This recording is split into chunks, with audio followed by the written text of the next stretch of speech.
Hello there. What's going on, everybody? Today I'm sitting down with Dane Beltrami from Fantasy Flight Games, and we're talking all about Prophecy of Kings. So if you're interested in Twilight Imperium, the newest expansion, Prophecy of Kings, I've got good news for you because we're going to be talking all about it. All right, let's jump in to that interview. All right, so we're sitting down with Dane Beltrami. Thanks so much, Dane, for hanging out with me today and talking Twilight Imperium, Prophecy of Kings. How are you doing today? I'm doing great. And yourself? I'm not doing too bad. I'm really excited about this expansion, so I've got a load of questions for you. But people who are watching this probably know I do a lot of Star Wars gaming and stuff, but I do talk about board games on occasion, especially ones as awesome as this. And I know some of my viewers have said, dude, you got the name of this race wrong or whatever. And I'm like, yeah, as much as I love this game, I don't get to play it that often because it is such a big, it's like almost like a convention style game. So having even more is probably going to make it, maybe a little bit more exciting to play because now maybe people will be like, hey, let's get this back to table again. So I guess my first question for you is this is already such a huge game. What's it like creating an expansion to such a pivotal and iconic game like this? Oh man, it's been awesome. The community is really fun to work with. I love my testers, and I have such a personal connection with the game because it's the reason that I even knew of FFG and applied to work at FFG.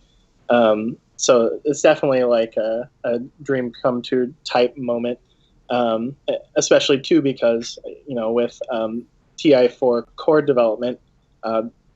We're looking at a lot of new stuff, but also primarily re-envisioning of stuff that was from Twilight Imperium 3rd Edition and its 2 expansions, whereas Prophecy of Kings, while it has some thematic similarities and a couple mechanic similarities to mechanics from 3rd Edition, the factions and mechanics are entirely new and come from me, so I'm quite excited for it to be out in the wild. So how long have you been with FFG, and have you been a developer for most of that time, or? Yep, for the whole time. I've been with FFG. I think this upcoming February it will be 5 years. Oh wow! So you're probably due to have your likeness show up in a game one of these days, huh? Yeah, it's tempting to definitely go with the with TI, but I'll have to think about it real hard. That's awesome. That's very cool. So with all of this new content, is all of it designed to kind of be played together? Is Prophecy of Kings something that we want to just use everything, or are things modules like you should just use Mechs for this or just use this? Yeah, that's a question that I thought about a lot very early on in development because I had to basically pick a direction. And I eventually decided that it would be a holistic expansion, not a modular one. Everything is meant to be played with everything else, and everything will play off the other systems as well. So there will be, factions that are good at exploration and mechs, and the factions that have more leaders rather than keeping those systems separate. Okay, all right. So adding just one thing, since everything kind of is blended together, you probably want to just add the whole expansion. Yep, add the whole expansion. There, people will piecemeal stuff. They'll be like, oh, we'll use this and we'll cut out these because they interact with another system or whatever, and that's fine. Sure. I think the game is best played when all the systems are properly integrated, though. Sure. No, that makes sense. So here's I love Twilight Imperium 4th Edition. And I've said I haven't played it that much, but when I go all in on a game, I love it. And so I've done everything for this game, right? I've got this awesome organizer. I've got this I've painted all of my ships. And so while there's new stuff coming out in this expansion, how much new stuff for the existing player colors and stuff like that? Am I going to have to repaint? Is there going to be is there going to be any new ships for this? I know there's mechs coming, but is that it, or for the new plastic? Yes, new plastic. There's just mechs. So there's four mechs per color. So as far as those original colors go, you're looking at 8 new tech for the tech deck, for the generic tech deck based by color, and you're looking at the 4 mechs. Oh, okay, good. So one of the things, like trying to be organized, and I saw somebody had asked in you guys' live stream if you'd be able to fit everything in the core box. Like if for people who have custom organizers or people who threw out the original insert, and it looks like that might not be. I don't know if that'll be a thing. I haven't tried it myself. Mm-hmm. We are looking at basically doubling the number of mini cards in the game, and 40 or so system tiles. So if you look at your organizer and you think that you have space for that, then maybe. My first inclination was to say probably not, but it is a big box. Mm-hmm. I'm not opposed to just especially if it's packed full of content, which it seems this expansion is absolutely packed to the brim with content. I'm certainly not opposed to just, hey, you know what? Let's have another organizer for the Prophecy of Kings content. So by how much we were able to fit in there. Yeah. No, this is exciting because this is a pretty big box too, and this is like $100. I think at what $99 MSRP. You're getting so much new content in here. So big question here about mechs, right? They're one of the new things that are coming to the game. What can you tell us about mechs? Is that making ground battles like a lot more involved now? Yes and no. Ground battles will continue to be. There will be as much focus on them as players make. Because you need ground battles to handle other people's, infantry and mechs. So if nobody's making them, then you won't need them. Mm-hmm. But the thing about the mechs in Prophecy of Kings is that each one has a unique ability based on the faction, and they are not always combat based. In fact, I would wager this is going to come back and bite me when I find out that I'm wrong, but I would wager that more are not combat related. More of the mech effects are not combat related and are instead logistic or economy or something else related. Okay. So there's a lot of support mechs that exist now. A lot of support mechs, yeah, and they tie into the faction thematics. So like the ghost mech can allow wormholes to open up on the fly, etc. Okay, and so there's mechs for all of the factions, not just the new factions, right? Yep, all the factions. So there will be 24 different mechs. So if my favorite faction is the Necrovirus, I can still say I can still play them, and I have a bunch of new stuff. Yep, you'll have, as far as new stuff by faction, you're looking at the mechs and the 3 leaders as well. Okay. Oh, that's exciting. And I have some questions about them, which is coming up too. We've also got let's see, we've got new factions coming out also. And now, how many new factions are there, and what can you tell us about some of the new factions? Like, how do they play, and how do they kind of feel differently? And there are seven new factions.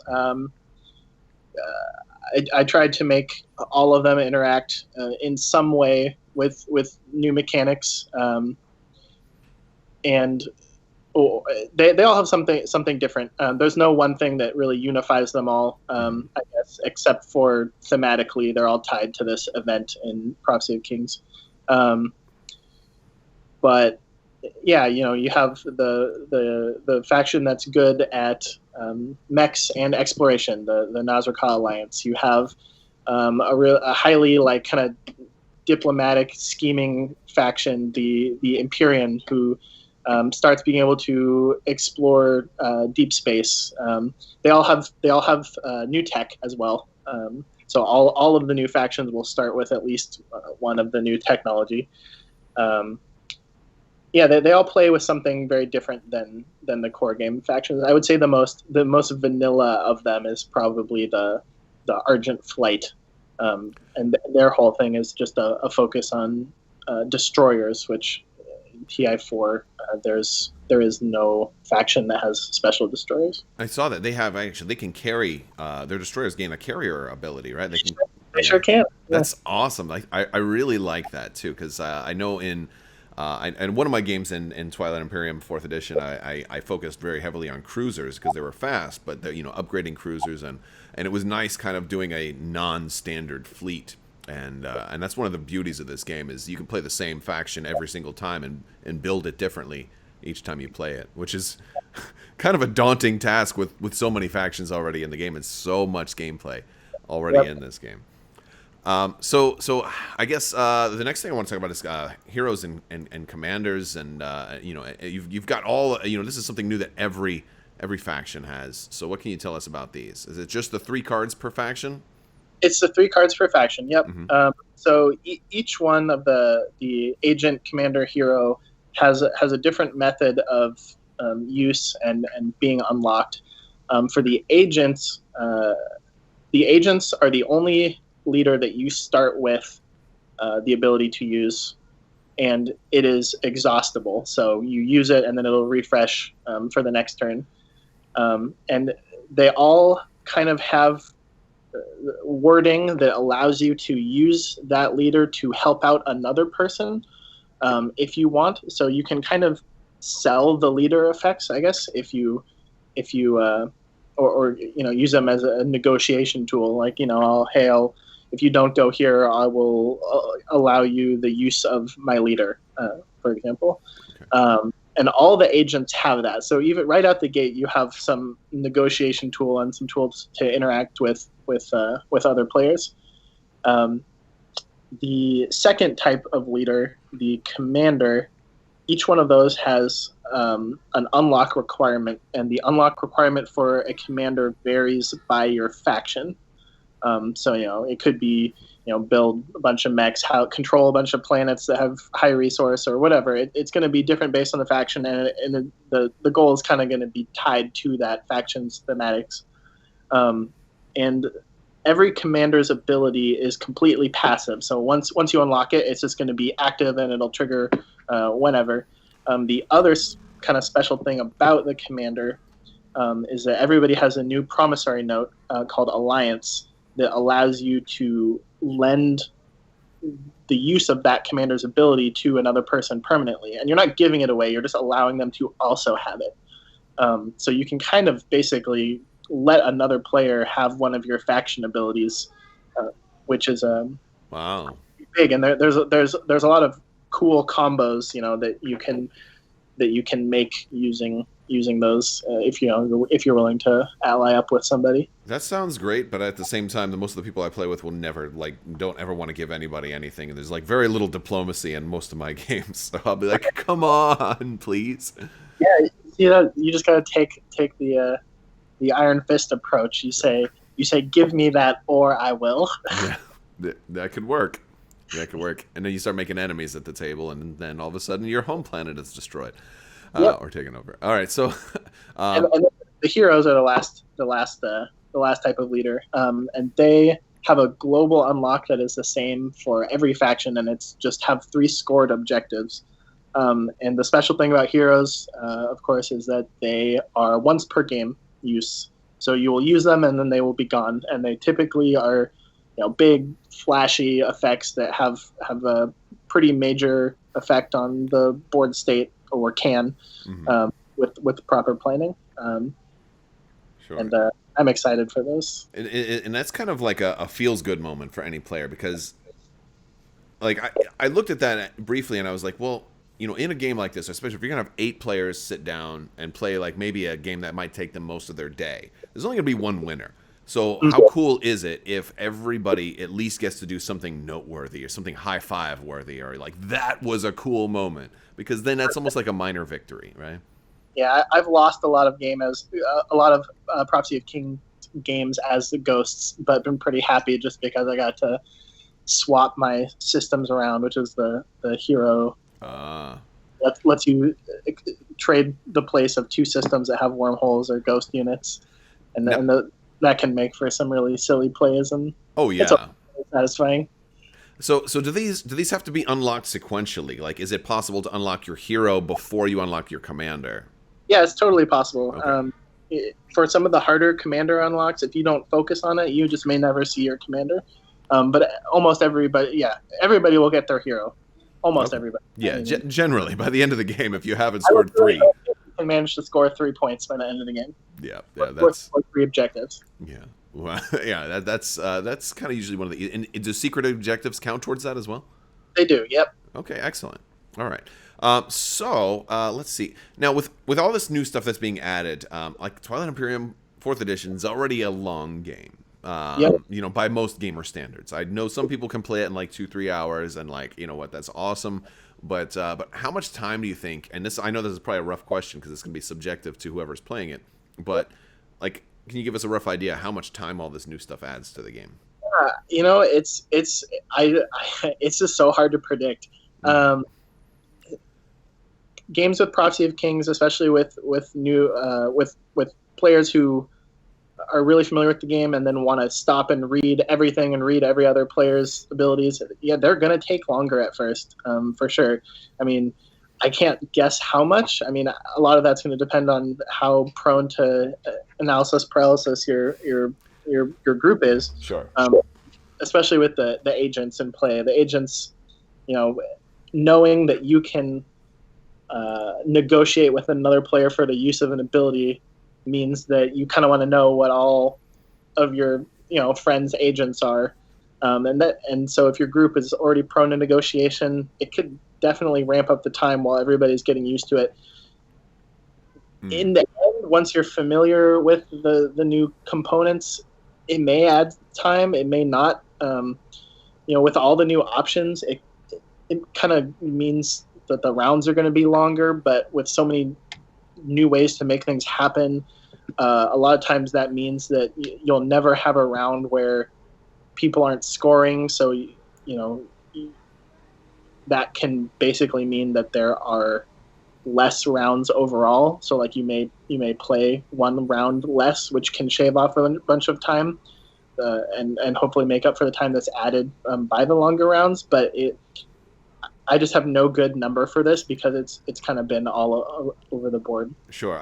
So it sounds like, considering that there's so much new stuff, your first couple of games with Prophecy of Kings are probably going to take a little bit longer because of the new things to learn and the new races. And you're like, all right, what does this new technology do? There's going to be a little bit of that, like there would with any game. But you think people could probably pick it up once they embrace it and get familiar with it? Yeah, I think so. And I think that new players, if there was for some reason a group that was completely new digging into Prophecy of Kings, it probably wouldn't be too much longer than a regular TI4 game, just because those players already are not going to be reading every single person's ability at every step of the game. Right. I think it's mainly just games with experienced players that are going to take a lot longer at the get-go. No, that makes sense. Okay. So we've got a lot of new planets, a lot of new planet tiles that are coming in this game too. Yep. Now, if I'm not playing 8 players, if I'm just playing like a normal, like maybe I'm playing 4 or 5 players, do I need to include, like, do I have to use the new planets? Like, do they take priority, or is it just an even blend and just like kind of randomize? Like, you don't know which planets you're going to see and which you're not going to see. Correct. You just randomize them. They're just like the core game. There's blue back and red back, and you just add those cards to their respective, or those tiles to their respective pools, and draw the correct number based on your player count and deal them out. Okay. So you may not see Abyss and Freya or whatever, some of the best systems or some of the worst systems. They'll be left out. So that's kind of cool. That adds a little more randomness to even existing games. Even if everybody's using all the same old factions and stuff, now they may not get those systems that they were counting on getting. Yep, I think if you play a 7-player game and you are playing with that 7-player galaxy and you don't use any of the new hyperlane tiles, you will use every red and blue backed tile from both the core game and Prophecy of Kings. There's just enough to complete that. Oh wow! So there is a map, or maybe it was actually, if you play 6-player large galaxy, then you have just enough. That's what it was. Okay. So there, for those of you who want a nice big play area, there's new stuff for that, even if you don't have eight to play. Yeah, I don't know if I would recommend it. That's a lot of space. Maybe if you really like not fighting with your friends and kind of just building in your own little corner. 6-player large galaxy is pretty fun. Okay, okay. So we talked about some of the hazards. Also, you mentioned there's new, like, there's also red backed systems. Are the hazards all like more of the same, or are we going to see any all new types of hazards? There are no new types of hazards, but there are new twists on them. Like you will see the return of some classic TI3 tiles that have planets inside a nebula or inside a gravity rift, and some new stuff as well, like like there's a wormhole in an asteroid field, but there are no new types of Oh, okay, okay. So, mechanically, people should already be familiar with it. There just may be more incentive to go to these places, whereas normally you just wanted to steer clear of them. Correct. Yeah, there's quite a few new reasons to play with the anomaly. Awesome. We've got a big new thing that's kind of it seems like it's like a little bit of a return to some previous TI stuff with exploration. Is now in this game, adding one of those key X's to a 4X kind of game. So we've got, basically I understand that there's like 4 different decks of cards. So when a player explores a new deck of cards or a new planet, they're going to be able to draw a card from here and get all kinds of bonuses. What can you tell us about these exploration decks? Sure. There's 4 of them. They are tied to the planet trait. 3 of them are, and then the 4th one is tied to the deep space, the frontier exploration. You draw a card from a deck when you gain control of a planet from the deck. So you don't, if you're taking over a planet from another player, you wouldn't explore it. But when you're taking it over for the first time, then you draw a card and resolve its effect. They are predictable within a range based on the trait. So, you would typically know that, going to an industrial planet has a very high chance of asking you to either gain a commodity or spend a commodity or trade good for an effect. And hazardous will be like sacrifice an infantry or have a mech to gain an effect. And so with that, you kind of have a good idea of what you're going to be getting when you go there. The other thing that you can find, there's 2 other things you can find. One is planet attachments, which means you've discovered something that modifies the basic traits of the planet somehow, either its resources, influence, or like its tech specialty, in which case you'll just attach that to the planet when you find it. And then the 3rd thing you can find is relic fragments, and for those it's kind of like you are collecting 3 of a certain color, and then once you've got 3 of a certain color, then you can turn that into like a powerful item. Okay. And you can't explore the same planet twice. You can with the right tech or unit ability or faction ability. It just depends on who you're playing and what you've researched. Okay, so you can actually dig you can re-explore or continue exploring a planet, but natively it's just you the first time you land. Awesome. All right. So now, are there like tokens that go on these systems for the like when before they've been explored, or? Nope. The only tokens that go on that are related to explorations are ones that are placed from exploration itself, or each deep space, because there's no other way to track that. Each of the frontier areas. So like each tile that doesn't have a planet does have a token on it. Okay. And another thing about this is the frontier is like a whole new planet type, or is that just going to be for any planet type that doesn't have cultural, hazardous, or industrial? It's not for the planets at all. It's just for empty space. So it's any tile that doesn't have any planets in it. So the empty tiles, anomalies that don't have planets. So like you can explore an asteroid field, assuming you can go into it, or a supernova if you're the Muat. Even the Creus Gate can be explored because there are no planets in it. And then when you do that, you remove the token, and it can't be explored again. With one exception, which is one of the new factions, the Imperium. Their hero can actually repopulate the map with frontier tokens. Oh. Will end up, and then the Empyrean player gets to automatically re-explore any of those spaces that currently have its ships in it. Oh, nice. Yeah, so you can kind of like set up like a thing for that.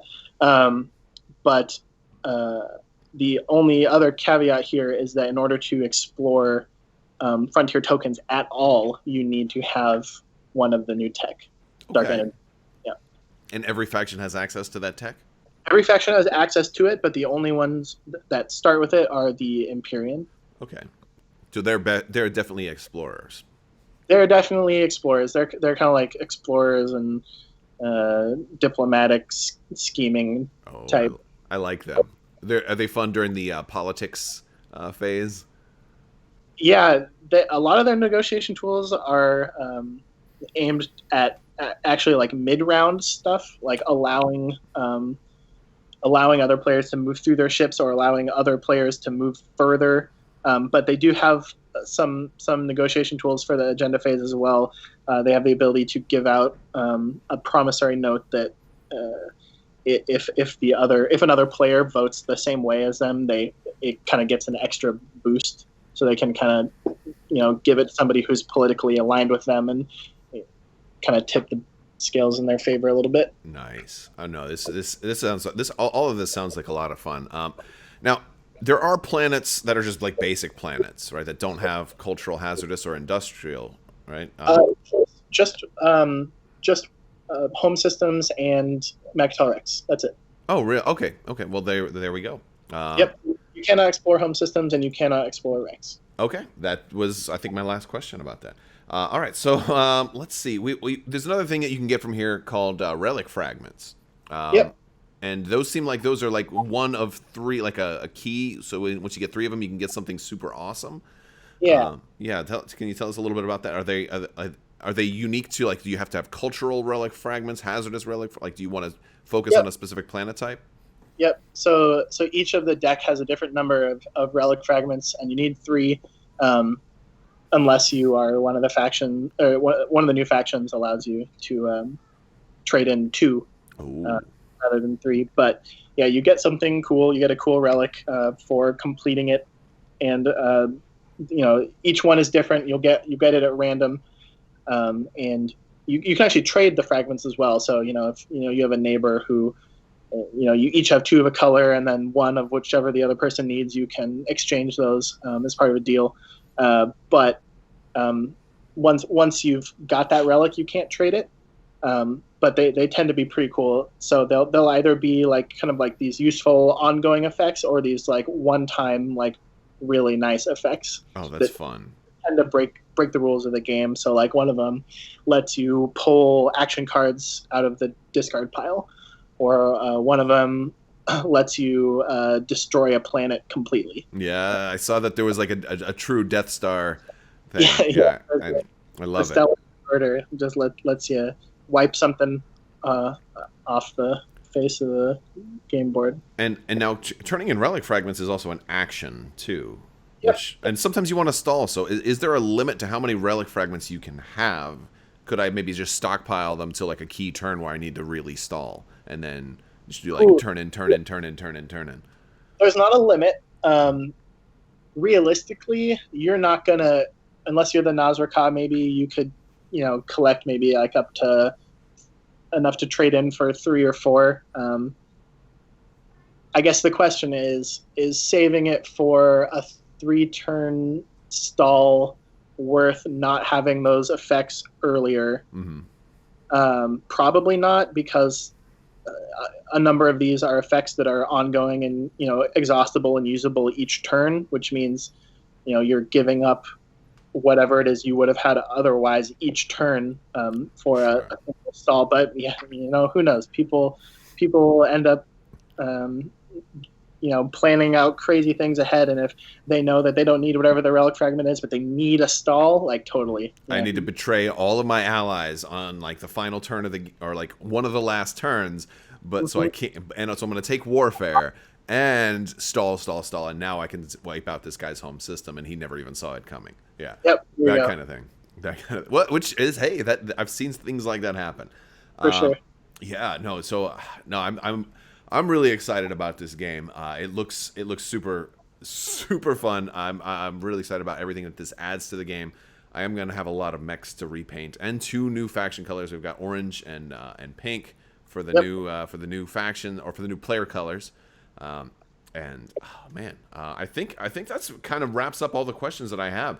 I guess my last question for you in closing is, what is the your favorite new thing that Prophecy of Kings brings to Twilight Imperium?